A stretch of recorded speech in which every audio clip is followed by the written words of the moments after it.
Hello and welcome to Coffee with Carey. Thank you for being here. I'm so excited to start today. This is the conversation I've been having with clients all week, and I've been trying to get here to talk to you about it as well. It's about virtual dating. It's everything you know to get you ready to have the very best virtual date you can. All the things I've thought of, the things I've been coaching clients and their matches about all week, couple weeks now actually. And some of the dating experiences have been so fun to hear about. And so I know that these tips are working. If you're looking for some virtual dating tips, stick around. That's what we're doing today. I don't want to number these because I just feel let's just go, right? First and foremost, what I wanted to talk about was the position of the camera you're using. Whether that is your cell phone, which I don't have with me, or it's your laptop, you need to pay attention to how that's positioned. If you've ever been on a video chat with coworkers, you'll notice that everybody's cameras are all over the place. Some people are this tight. Some people you see the wide shot of their room. Others have gotten it right where you can see at least the sides of their shoulders and at least most of their forehead. It's personal preference to some degree. What should not be left as a preference is the angle of the camera. What you don't want is for it to be on an angle below your face. It's just, first of all, it's unflattering. It's unflattering to the lower half of an older face for sure. It's unattractive to be able to look up anybody's nostrils. And in order to look our best, the camera should be at eye level or perhaps a little bit above eye level so that you're looking up towards the camera. You've ever noticed somebody take a selfie, they're never holding their camera down here and looking into it. They've always got it a little bit above, so they're looking a little bit up into the camera. Your eyes are wide open, your chin looks good, the angles of your jaw look more attractive from that perspective. So make sure that whether you're using your phone or your computer or an iPad, a tablet, that you situate it so that it's in the right position to be most flattering for your face. In the old days, I used to set up, when I was first doing video conferencing with my clients, I do video chats every single day. I used to have it on a box on my coffee table, 3 hardcover books, a candle, and a plant that it would lean against because the plant would kind of keep my phone from swiveling from side to side. Whatever works, make it work. You can certainly find a setup that'll work for you, and I'll show you one that came with my light in just a second when we talk about lighting. Now, the worst situation for lighting would be to be with a window behind you. So there's bright light behind you, but between you and the camera is darkness. What that does is the window shows up great, but your face is all in shadow, and that's not attractive. So ideally, you would like some type of light in front of your face. Perfect solution would be if you could have a window behind your computer, phone, or camera, whatever you're using. If you could sit in a window and have daylight, check that out and see if that looks good at your window with the time of day you'll be doing this. Window may be all you need. If you don't have a great window, or when you sit at the window, what's behind you doesn't work, you may need to use some artificial lighting. And that's why I wanted to show you this. My sister got me this for the holidays, and this is a great tool for video chatting, virtual dates, Zoom business meetings, conferences, and it is a ring light on a tripod. You can see that it has a tripod on the bottom. It's adjustable to sit on the floor or to sit tabletop. And right here is a place that you can put your phone in there either horizontally or vertical. The horizontal would be the way you'd want to use this. It's got an on-off. It has 4 different lights from cool to warm, and it can go from low to high with different intensities in the middle. I will put a link to this or something similar, this quality or better for you at a great price, and put it in my show notes or my description bar, whatever you call that, down below. So I will show you that. But nowadays I put this on my coffee table, and if I'm using my phone, I'll insert my phone, and if I'm using my laptop, I just scooch my laptop in front so that the light is looking over the top.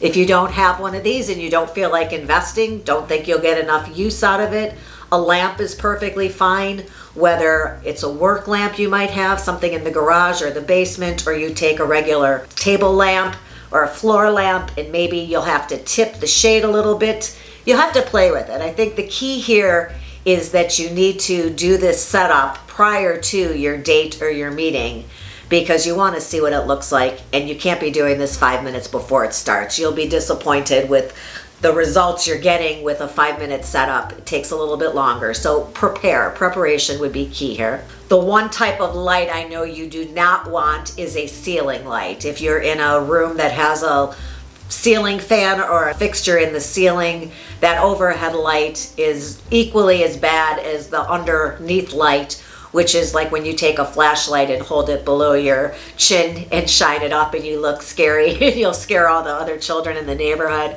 We don't want either of those, not above or below. It's got to be something shining at you. That would be key. The best way to figure out your lighting situation, if you think you can use your current light setup somewhere, whether it's artificial in a particular room or a window, is to carry your phone around or your laptop. Start Zoom meeting on Zoom if you're using that. You'll get a picture of your face and what shows on the screen, and you can walk yourself around your house until you find some great lighting and a background that looks appealing to you. That's the reason I told you you need to plan ahead, at least a day ahead, and try to same time of day to figure out what it's going to look like during your actual call. Now, if this is a date, you want to think about the location. You don't want it to be sitting like this. You're sitting in a hardback chair at your kitchen table and they're on the table across from you. It feels very much like an interview, and that's going to be the vibe that it's going to take off from. I would suggest that you find some place that you're comfortable, that you can relax. Not that you want to be lying down, but there's nothing wrong with having a space that eventually you can partially recline into, a comfortable chair or the edge of your sofa that has an arm. I don't recommend virtual dates take place on your bed. I know a lot of people sit with their computers on their bed or they lie like this, but I'm not a fan of that. As a matchmaker, I'm just coaching people to not start a date in the bedroom. It's just a feeling I have that it's probably not my first choice, and I'm just letting people know that. Well, now you know where you're going to sit and in what kind of light, and what are you going to have there to make it feel like a date. Grab a beverage. I had a couple go out and they decided that they were going to share a bottle of wine, which means that they both purchased the same bottle prior to the date. You can do a cup of coffee. You could be doing this date early in the day. It could be breakfast. We've had some great luck with breakfast dates. Talk about taking the pressure off. Meet for brunch. Cup of coffee, cook some eggs while you're chatting. After 10 minutes or so, you can take your camera, your phone, or your computer into the kitchen, do a little cooking show. I think I want to just encourage you to be creative with it. It doesn't have to be like your virtual work meetings. It can be anything that you choose to make it with a little prep ahead of time. I've had people order food together from the same restaurant. We've had that happen. We've had people buy the same ingredients to cook a steak and green beans and make a salad, so they're eating the same thing at a table across from each other, and then move the date to the living room for an after dinner drink. I really love the breakfast thing. I think that time of day is just so ideal for getting to know somebody. To do an 11 o'clock, 12, 1 o'clock brunch is a super cool idea.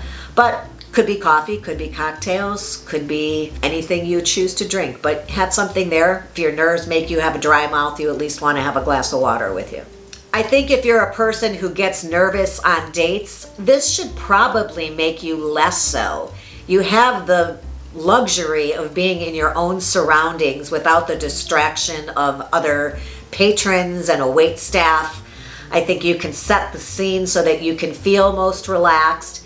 And then you just have to think about things to talk about. So I suggest that nothing is off limits as far as conversation. You can work your way up to all types of personal conversations that in a restaurant might not feel natural, but in the privacy of your own home might be very comfortable to talk about.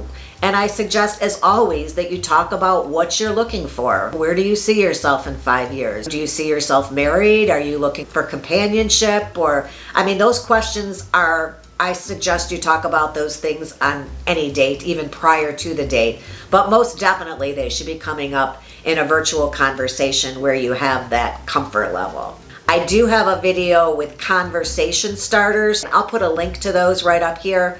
There's 2 different videos. They're in a playlist called Conversation Starters, and they're kind of fun. So check those out. If you want to plan a few topics of things you want to talk about, feel free to make yourself some notes on a notebook near you before your call. You want to think about some of the things in case you get stuck or you can't think of something, or he has nerves, or whatever that might look like on your date. To have some backup ideas isn't a horrible idea. But also just think about it. You can say, what's that picture of in the background? Can you show me? Or is that your record collection? Or what book on that shelf was one you would recommend to me? Or you can pick up something in your own surroundings and say, oh, I just got this. What do you think? There's just a multitude of ways to incorporate your surroundings into this conversation, and that certainly makes a virtual date different and interesting. Speaking of backgrounds, you want to make sure that whatever is behind you is not hugely distracting. And you want to make sure it's not all cluttered or it's not dirty. In fact, you might want to straighten up the whole place, because what if during this date he asks for a tour of your house, or you choose to want to share that with him, or you want to show him something in another room that comes up in conversation. So to have your place picked up. And also, you should probably think about it. We're going to talk about what to wear, but in this situation also, if you chose to wear pajama bottoms with a nice blouse and a necklace, but with your PJ bottoms from when you were 16, you may want to rethink that, because if you have to get up and do something, you don't want to expose yourself as being half-dressed. And in the background, I would just say nothing that takes the focus off of you. The primary focus is supposed to be your face and your shining personality. So if it's too busy and he's trying to constantly figure out what's going on back there, that's not going to work to your advantage. So when you're doing this test setup, take a look and see what's going on behind you as well. And make sure, again, that there's no bright light back there that's going to make your face be sitting in the dark. Then the question becomes, what should you wear? I sort of feel you should just dress for a real date. Not so much for the impression you're giving the other person, but for the way that it makes you feel. So one of my matchmaker friends said that she was recommending people still put on perfume, because that might make you feel, some people that makes them feel sexier. And I think you should feel really good about yourself in whatever you're wearing. Also, you don't want it to be anything super fussy, just like a regular date. You don't want to have a strap you're constantly adjusting, or having to fidget with your clothing. So something that you feel confident wearing and that feels comfortable to you, that you're not testing out again for the first time, some new blouse that the button keeps popping open every 5 seconds. You just want something that's tried, true, that's tested, that you can feel most like yourself and confident wearing. And also, don't forget that bottom half. If you get up to do a little dance party and you're wearing sweatpants from college, I don't know. I know people have talked about having distractions in the background. Some of the matchmakers we were discussing, some of the dates that we've sent out. One of the dates, a gal's dog was just barking incessantly at something outside, and she had to contend with that in the middle of a date trying to get to know somebody. So all I would say is, your pets, your kids. Make sure that you make arrangements. I don't know if you live with a roommate, let somebody know you need some space, or this room is off limits tonight from 7 till 9, or figure out whether your pets are going to be a part of the conversation and allowed to freely, I'm looking for mine right now, allow them to freely wander, do how mine do sometimes, just jumping up on the desk or into my lap. Whether that's going to be cool or whether you want to put them in a different room, think about it ahead of time so that you're prepared. And that also made me think about the fact that if you're using your computer, you'll want to mute your phone. You don't want that dinging or blowing up. I'd have to tell my mother to not call me between 7 and 9. And you may just want to mute your phone. So we've got your camera position, we've got some lighting, we've got you in a good place, feeling good, wearing something nice, possibly smelling good. You've got a drink on hand or a beverage, maybe some food. I have a couple extra tips for you that would make this fun. Feel free to move about. If you've got the pants on, make good use of them. Take the person on a house tour. Take them into your kitchen and cook something. Show them your album collection or your book collection. If you're a musician, play them a song on the guitar or the piano. Sing them a song. Encourage them to share one of their talents. Pick a song you can both ask Alexa to play and dance. Leave your computers further away. You can dance with each other. I've had couples who have both ordered the same meal from the same restaurant to have it arrive at pretty much the same time. One of them was a little bit late, but they've arrived to have dinner from the same place, or prepare ahead of time that you're both going to cook the same things in your kitchen, whether that's grill up a steak and make some green beans and a salad, and you can cook and talk, and that's quite a distraction to just sitting and talking to somebody. You can just chit chat while you're sipping on a glass of wine, preparing a dinner for yourself, and they'd be doing the same, and then you can sit down and eat, and at that point set it up across from each other. We've had people, I didn't do this, but one of my matchmaker friends had both people, they ordered dinner for the other person and had it sent over. I thought that was a riot. I still haven't found out how it went. I want to know if everybody liked what they ate. Wouldn't it? I think you'd have to tell somebody if you had like a shellfish allergy or something like that. You're allergic to peanuts, God forbid. Another place you can prepare ahead of time. I thought it was a super clever idea. I don't know what climate you're in. If you're somewhere where it's warm, and I know we've got a day in the 70s coming up here in Chicago next week, take it outside. Take the date outside. You can go sit under a tree on a blanket. You can take it out onto your porch, your patio, your balcony, into your backyard. Take the date outside if it's beautiful. You can switch over to your phone and take it for a walk while you take your dog. So many opportunities to be creative.